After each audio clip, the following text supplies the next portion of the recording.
भोपाल से बड़ी खबर है। मौसम विभाग का मॉनसून अलर्ट। आज एमपी के कई जिलों में भारी बारिश का अलर्ट है। रीवा, शहडोल, जबलपुर, सागर, होशंगाबाद संभाग में अलर्ट है। इसके अलावा भोपाल, इंदौर, ग्वालियर, चंबल, उज्जैन संभाग में भी चेतावनी जारी कर दी गई है। महाराष्ट्र, गुजरात और यूपी में भी भारी बारिश की चेतावनी है। और आज मध्य प्रदेश के भी कई हिस्सों में आम लोगों को गर्मी से राहत मिलेगी, निजात मिलेगी, क्योंकि मौसम विभाग की ओर से अलर्ट जारी कर दिया गया है कि आज फिर तेज बारिश होगी। कई जगहों पर गरज चमक के साथ बारिश होने के आसार जाहिर किए गए हैं। और ऐसे में जो लोग अपने घरों में हैं उनके लिए एक राहत की बात है। लेकिन इस वक्त धरती पुत्रों की, किसानों की, अन्नदाताओं की मुश्किलें एक तरफ से बढ़ती हुई। हालांकि वो इंतजार करते हैं मॉनसून का कि खरीफ की जो फसलें उसकी बुआई हो, लेकिन जब ज़्यादा बारिश होती है तो इनसे काफ़ी नुकसान होता है। खेतों में पानी भर जाने से कई फसलें बर्बाद हो जाती हैं और इसी वजह से वो परेशान हैं। वो इस वक्त इस बात को लेकर परेशान हैं, चिंतित हैं कि आने वाले दिनों में जो मौसम विभाग ने अलर्ट जारी किया है कि ज़्यादा बारिश होगी, उसमें वो कैसे तमाम चीज़ों को व्यवस्थित करेंगे। लेकिन अब मौसम विभाग की ओर से जो अलर्ट जारी किया गया है उसके मद्देनजर जो विभाग है उसकी ओर से भी लगातार जागरूक करने की कोशिश काफ़ी दिनों से की जा रही थी। लेकिन आम जनता को यहाँ पर राहत ज़रूर मिलेगी, क्योंकि कई हिस्सों में भोपाल, इंदौर, ग्वालियर संभाग की बात कर ली जाए तो यहाँ पर भारी बारिश को लेकर अलर्ट जारी कर दिया गया है। इसके अलावा कई ऐसे हिस्से हैं जहाँ पर तेज़ आंधी के भी आसार बन रहे हैं। रीवा, शहडोल, जबलपुर, सागर, होशंगाबाद संभाग में भी अलर्ट जारी किया गया है। इसके अलावा जो हालात बने हुए हैं उसके मद्देनजर आम जनता इस वजह से भी परेशान हो जाती है, क्योंकि कई इलाके ऐसे हैं जहां पर जल भराव की स्थिति उत्पन्न हो जाती है। और ऐसे में जो कामकाजी लोग हैं जो कि अपने घरों से निकल रहे हैं किसी काम के लिए, उनको जाहिर तौर पर समस्याओं का सामना करना पड़ता है। लेकिन वैसे लोग जो कि इस वक्त घर में हैं उनके लिए राहत की बात है, क्योंकि इससे गर्मी से उन्हें राहत ज़रूर मिलती हुई नज़र आ रही है। हालांकि मौसम विभाग की ओर से पहले ही ये बात कह दी गई थी कि 18 से 20 तारीख के बीच में जो मॉनसून है वो पूरी तरीके से प्रदेश में सक्रिय होगा अंत में। और ऐसे में कई ऐसे हिस्से हैं जहां पर तेज़ बारिश और आंधी की बात कही गई थी। हालांकि इससे पहले भी जब मॉनसून की एंट्री हुई थी तो कई ऐसे हिस्से जहां पर तेज़ बारिश हुई थी, चाहे हम भोपाल की बात कर ले, चाहे हम इंदौर की बात कर ले, चाहे हम ग्वालियर की बात कर ले, तो तेज़ बारिश का सामना वहां पर करना पड़ा था। और अब एक बार फिर से, क्योंकि मॉनसून अब सक्रिय होता हुआ और अब फिर से एक बार अलर्ट जारी कर दिया गया है। कई ऐसे ज़िले हैं, कई ऐसे हिस्से हैं जहां पर येलो अलर्ट जारी किया गया है, कई ऐसे हिस्से हैं जहां पर ऑरेंज अलर्ट जारी किया गया है। आम जनता से यही अपील है कि वो सावधानी बरते, क्योंकि कई जगहों पर आसमानी बिजली गिरने के भी आसार हैं।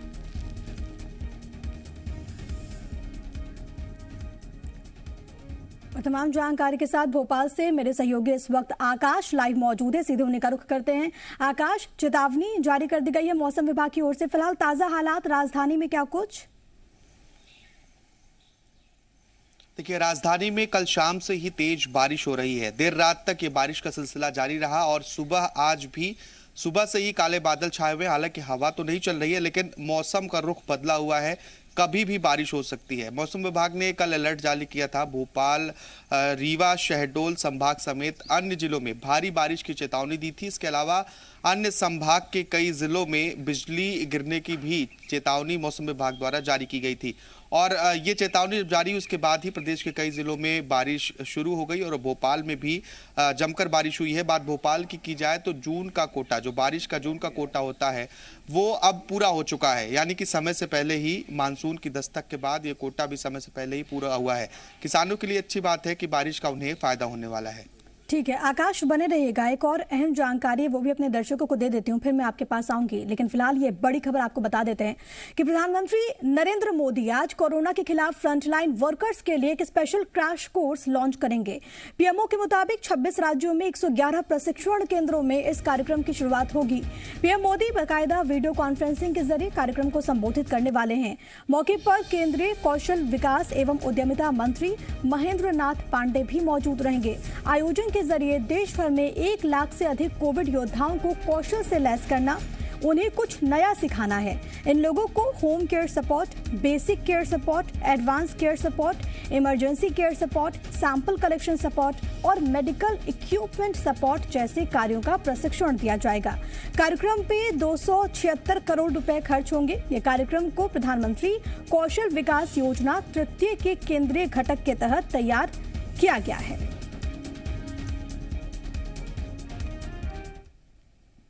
एमपी में कोरोना का कहर खत्म होने की कगार पर है। बीते 24 घंटे की बात करें तो प्रदेश में कोविड-19 के 145 नए मामले रिपोर्ट हुए हैं। कोरोना संक्रमण के आंकड़ों के हिसाब से मध्य प्रदेश देश में 28वें स्थान पर है। वहीं प्रदेश में कोरोना का पॉजिटिविटी रेट 0.1% हो गया है। अच्छी खबर यह है कि भिंड और बुरहानपुर जिला पूरी तरह से कोरोना मुक्त हो गया है, कोरोना फ्री हो गया है। जिले में न तो कोई नया केस सामने आया, ना ही कोई एक्टिव केस बचा है। वहीं पूरे प्रदेश की बात करें तो प्रदेश में 2984 कोरोना के एक्टिव मरीज हैं, जिनका इलाज हो रहा है। प्रदेश के 22 जिलों में कोरोना का कोई नया मामला रिपोर्ट नहीं हुआ। भोपाल में 42, इंदौर में 34, जबलपुर में 9, विदिशा में 6, राजगढ़ में 5, उज्जैन में 5 कोरोना के नए मामले दर्ज किए गए हैं। बड़ी खबर आपको दे रहे हैं और एक बेहद राहत भरी खबर है ये।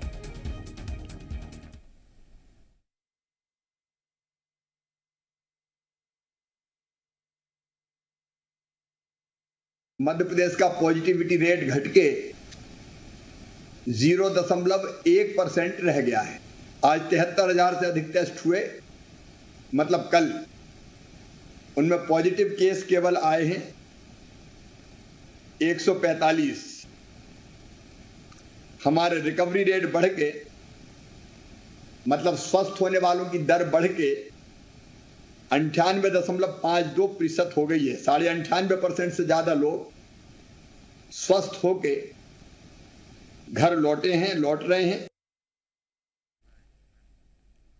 तो मुख्यमंत्री शिवराज सिंह चौहान को अभी आप सुन रहे थे, जिन्होंने मौजूदा हालात के बारे में जानकारी दी। आकाश मेरे साथ, मेरे सहयोगी लगातार बने हुए हैं। आकाश, जब हम पूरी तस्वीर को हम देखते हैं, पूरे देश में अलग अलग राज्यों के हालात को देखते हैं, ये खबर अपने आप में राहत देती है, सुकून देती है कि मध्य प्रदेश के हालात कई बड़े राज्यों से बेहतर है। 28वें स्थान पर प्रदेश आ गया है, 2 जिले कोरोना फ्री हो गए हैं। बिल्कुल राहत की खबर है। 28वें स्थान पर मध्य प्रदेश का स्थान है देश में। और जिस तरह से शुरुआती दौर में कोरोना का संक्रमण तेजी से बढ़ रहा था और अब तमाम प्रयासों के बाद कोरोना का संक्रमण उसी तेजी के साथ घट भी रहा है। ये अच्छी बात है कि पॉजिटिविटी दर 0.1 पर पहुंच गई है और रिकवरी रेट 98% तक है। सबसे अच्छी बात प्रिया इसमें यह है कि टेस्टिंग की जो संख्या है वो कम नहीं की जा रही है। लगातार 75 से 80 हजार टेस्टिंग की संख्या रखी गई है। प्लानिंग ये है कि जितनी ज्यादा टेस्टिंग होगी उतने ज्यादा लोगों को ट्रैक किया जाएगा, उन्हें आइसोलेट किया जाएगा और संक्रमण को रोकने की कोशिश की जाएगी। और ये प्लानिंग लगभग सही साबित हो रही है, चूंकि 80 हजार के आसपास जो टेस्टिंग हो रही है उसमें पॉजिटिव मरीज 145 कल सामने आए हैं।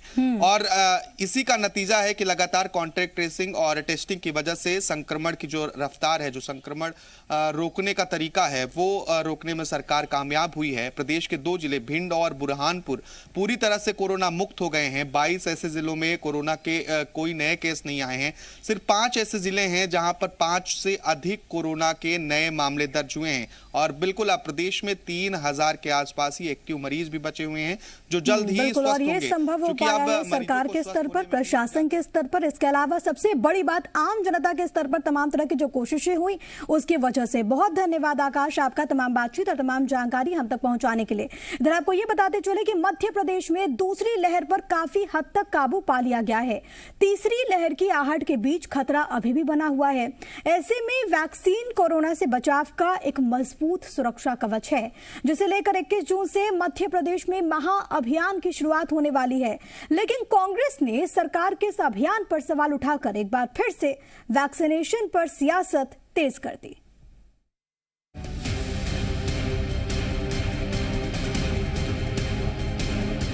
सीएम शिवराज सिंह चौहान ने बुधवार को दिल्ली में प्रधानमंत्री नरेंद्र मोदी से चर्चा के बाद वैक्सीनेशन महाअभियान 21 जून से शुरू करने की घोषणा की।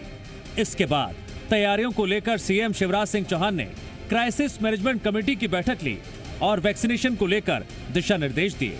सीएम ने कहा 21 जून सुबह 10 बजे से महा वैक्सीनेशन अभियान का आगाज होगा। अभियान के दौरान हर सेंटर पर एक जानी मानी शख्सियत मौजूद रहेगी जो लोगों को वैक्सीन लगवाने के लिए जागरूक करेगी।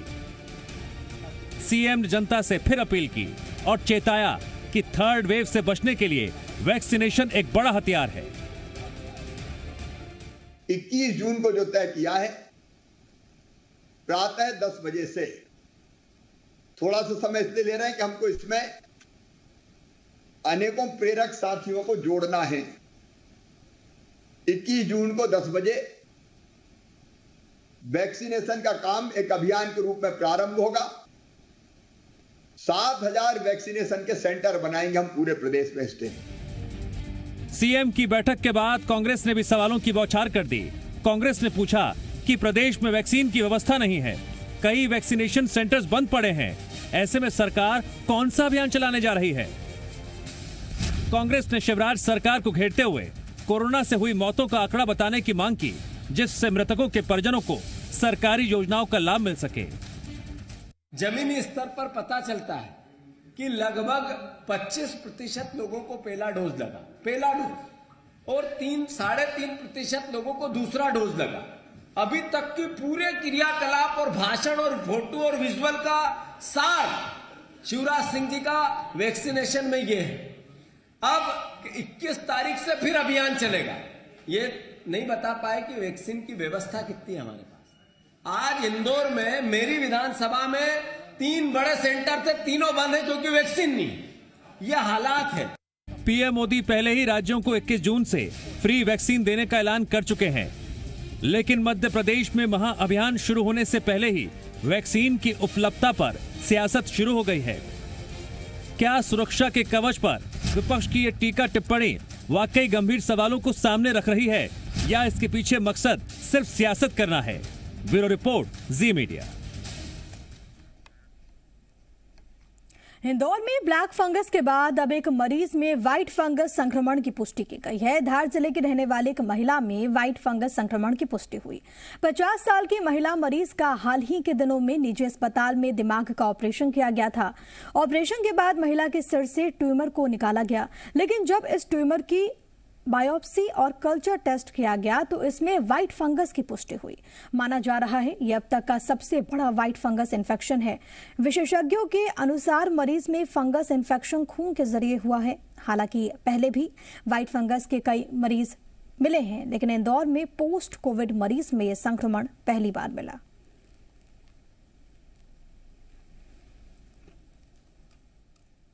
हिस्टोपैथोलॉजी एग्जामिनेशन के लिए बायोप्सी के लिए भेजा तो पता चला कि ये ट्यूमर नहीं है, बल्कि एक तरह की फंगल ग्रोथ है जो एस्परजिलोसिस है, जिसको आम भाषा में वाइट फंगस भी कहा जाता है। इस तरह का वाइट फंगस जब हमने वापस से दोबारा इसका MRI रिव्यू किया, उसमें देखा कि ये फंगस कहीं भी साइनस से, नेजल कैविटी से या आँख के थ्रू नहीं आता है, जो जनरली ब्लैक फंगस का हम देख रहे हैं इंदौर में। लेकिन ये ब्लड बॉर्न था, ये ब्लड के थ्रू ऊपर गया और ब्रेन में ये जाके मैसिवली ग्रो कर गया। सागर मेडिकल कॉलेज में भर्ती ब्लैक फंगस के मरीजों को एम्फोटेरिसिन बी के इंजेक्शन लगाने के बाद 23 मरीजों में रिएक्शन देखने को मिला। इसके बाद इंजेक्शन के उपयोग को रोक दिया गया। फिलहाल सभी मरीजों का परीक्षण कर उन्हें निगरानी में रखा गया है। बताते चले कि सागर मेडिकल कॉलेज में 37 ब्लैक फंगस के मरीज एडमिट हैं। इसमें से 25 मरीजों को एम्फोटेरिसिन बी के इंजेक्शन दिए गए थे, जिनमें से 23 मरीजों में माइल्ड एडवर्स रिएक्शन जैसे कि माइल्ड फीवर, वॉमिटिंग, शिवरिंग जैसे कई दिक्कतें देखने को मिली। 5 जून को सरकार की ओर से अस्पताल में 120 इंजेक्शन भेजे गए थे।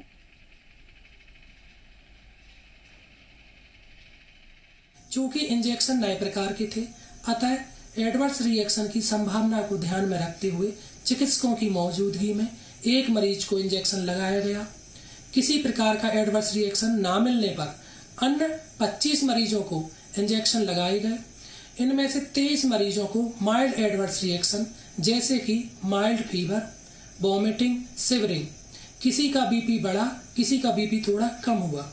चिकित्सकों द्वारा तत्काल इंजेक्शन के इस्तेमाल को रोका गया एवं दवाइयों द्वारा सभी एडवर्स रिएक्शन को कंट्रोल कर लिया गया है। बाबा महाकाल के भक्तों के लिए एक अच्छी खबर है। उज्जैन स्थित बाबा महाकाल का दरबार अब आम भक्तों के लिए खुल जाएगा। 28 जून से महाकाल के दर्शन आप कर पाएंगे। मंदिर समिति अधिकारियों के बीच हुई बैठक में फैसला लिया गया। इसके लिए ऑनलाइन बुकिंग करनी होगी। दर्शन के लिए मंदिर में जाने वाले भक्तों को वैक्सीनेशन सर्टिफिकेट या फिर 48 घंटे की कोविड जांच रिपोर्ट दिखानी होगी। मंदिर के नंदी गृह और गर्भगृह में प्रवेश अभी भी बैन रहेगा। भस्म आरती और शयन आरती में श्रद्धालुओं के शामिल होने की अनुमति नहीं है। बैठक में कोरोना काल को देखते हुए श्रावण महोत्सव को स्थगित करने का भी फैसला लिया गया है। महाकाल के भक्तों के लिए एक बेहद ही अच्छी खबर, क्योंकि अब वो बाबा के दर्शन कर पाएंगे। हालांकि जो इस वक्त गाइडलाइंस हैं उसकी पालना करनी होगी। परीक्षा फीस वापसी के मुद्दे पर स्कूल शिक्षा मंत्री इंदर सिंह परमार ने बयान दिया। शिक्षा मंत्री ने कहा कि परीक्षा फीस वापस होने का कोई प्रावधान नहीं है, क्योंकि विभाग ने परीक्षा करवाने की पूरी तैयारी कर ली थी और इसके लिए उत्तर पुस्तिका छप चुकी थी। शिक्षा मंत्री ने यह भी कहा कि छात्रों को रिजल्ट भी देना है, जिसमें लगभग 90% राशि खर्च हो चुकी है और इसलिए फीस वापस नहीं की जा सकती। शिक्षा विभाग के पास परीक्षा फीस के लिए करीब 180 करोड़ रुपए जमा हुए हैं। वहीं परीक्षा कैंसिल होने पर अभिभावक परीक्षा फीस वापस करने की मांग भी कर रहे हैं।